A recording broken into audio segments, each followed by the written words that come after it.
ذوق سماعت فرمائے جناب مولانا خورشید عابد نجفی صاحب بابا جو بلند ہے انشاءاللہ.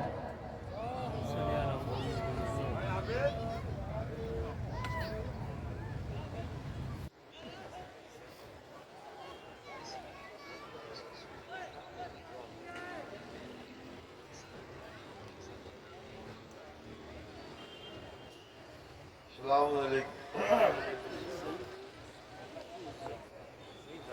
اعوذ باللہ من الشیطان الرجیم.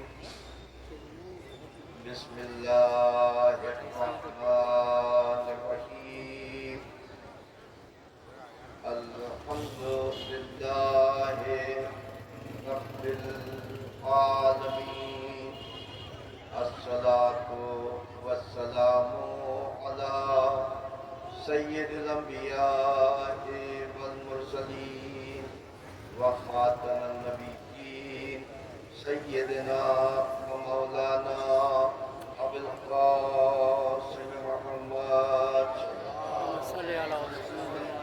رسول اللہ الصادق الوعد الامین وأهل بيته الطيبين الطاهرين الهاديين المهديين. اللهم صل على محمد وآل محمد وعجل فرجهم. أما بعد فقد قال الله تعالى سبحانه في القرآن الحكيم.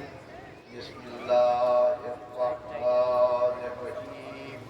يا أيها النبي إنا أرسلناك شاهدا ومبشرا ونذيرا وداعيا إلى الله بإذنه وسراجا منيرا. صلوات بھیجیے گا.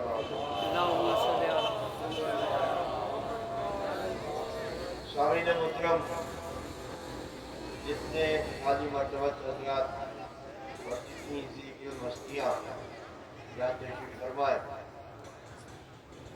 ان کی موجودگی میں مجھے ایسے حدیث کی تقریر کوئی حیثیت نہیں رکھتی، اور میں بہت اختصار کے ساتھ چند جملوں میں سرکار رسالت کی خدمت میں اپنا ٹوٹا پھوٹا عطیہ اور نذرانہ پیش کر کے آپ سے اجازت چاہوں گا. استاذ الاساتذہ، استاذ العلماء والمجتہدین حضرت آیت اللہ رضی جعفر نقوی صاحب جملہ تشریف فرمائے. میں بھی ان کا ممنون احسان ہوں. میں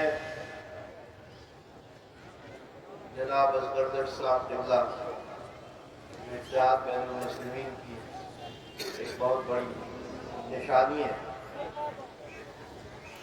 اور سچ بات تو یہ کہ ہم اپنے طالب علمی کے زمانے سے جناب مولانا صاحب کو یوم حسین، یوم مصطفیٰ میں کالجوں میں مدعو کرتے رہے، اور کہ وہ عظیم انسان ہے کہ اس نے کبھی ہمارے طالب علموں کو، ہم جیسے طالب علموں کو کبھی مایوس نہیں کیا، مسکرا کر استقبال کیا اور ہمیشہ دعوتوں کو قبول کیا.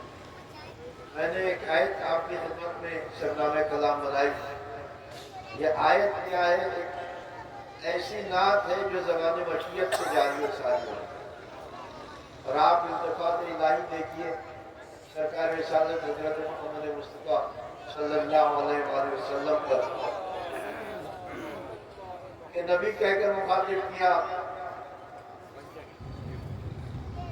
پھر شاہد کہہ کر مخاطب کیا،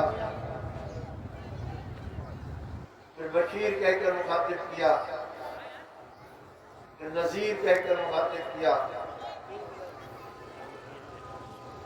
پھر اللہ تعالیٰ کی طرف بلانے والا داعیہ اللہ بإذنہ کہہ کر مخاطب کیا. مگر مزاج مشیت میں وہ اطمینان پیدا نہیں ہوا کہ جو محمد مصطفیٰ کی محبت کا تقاضا کرتا تھا. بالآخر سراج منیر کہہ کر مشیت نے سرکار رسالت کو پکارا، روشن چراغ کہہ کر. اور جسے خدا روشن پیغام قرار دے دے پھر اس کا ذکر بھی روشن ہوتا ہے، پھر اس کا نام بھی روشن ہوتا ہے، پھر اس کا منصب بھی روشن ہوتا ہے۔ اور یہ جو کائنات میں تجلیاں پھیلی ہوئی ہیں، یہ تجلیات جو ہے وہ میرے نبی آخر کی حضرت محمد مصطفیٰ صلی اللہ علیہ وآلہ وسلم کے نور مقدس کی ادنا سی چھوٹ ہے جس نے کائنات کو منور کیا۔ کہنے والے نے اپنے قصیدے اور اپنے نعت میں بہت شاندار شعر ارشاد فرمایا کہ نام محمد ہی وہ نام ہے کہ جو اگر وہ سیدھا ہڈیوں پر دم کر دیا جائے تو وہ تازہ دم ہو جائے۔ امت مسلمہ کو نصیب ہے کہ اسے نبی آخر کا کلمہ پڑھنا نصیب ہوا، اور صرف نبی آخر کا کلمہ نہیں بلکہ ان کی محبت و مودت اللہ تعالیٰ نے قرآن میں فرض کر دی کہ تم میرے محمد سے محبت کرو۔ اور علامہ اقبال نے اس سے ایک فائدہ اٹھاتے ہوئے کہا کہ اگر تم میرے محمد سے محبت کرتے ہو تو یہ جہاں چیز ہے کیا اللہ قلم دے رہے ہیں۔ میں اس مختصر سے کلمات کے ساتھ سرکار رسالت حضرت محمد مصطفیٰ صلی اللہ علیہ وسلم بارگاہ میں استدعا کروں گا کہ یا رسول اللہ، آپ کی امت پر بڑا برا وقت آیا ہوا ہے۔ میں ان تمام تفصیلات کی طرف اشارہ کرنے کا وقت بھی نہیں رکھتا، مگر آپ کائنات کے لیے باعث رحمت ہے، رحمت للعالمین ہے۔ آپ رحمت للعالمین ہے، آپ کو بھیجنے والا رب العالمین ہے۔ آپ رب العالمین سے سفارش کرتے ہیں کہ میری امت کے لیے اس مشکل دور کو آسان کر دیں، اور ہم مسلمان متحد و متفق ہو کر اسوہ رسالت پر ایسے عمل پیرا ہو جائے جیسا اللہ ہم سے چاہتا ہے۔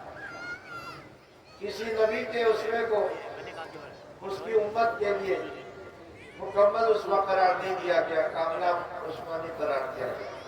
سرکار رسالت کے لیے اللہ تعالیٰ نے خیال فرمایا کہ میرے نبی آخر محمد مصطفیٰ صلی اللہ علیہ وسلم کا اسوہ تمہارے لیے سرمایہ حیات ہے، تمہارے لیے ایک کامیاب حیات کا ضامن ہے۔ تم اسوہ رسالت پر عمل کرو۔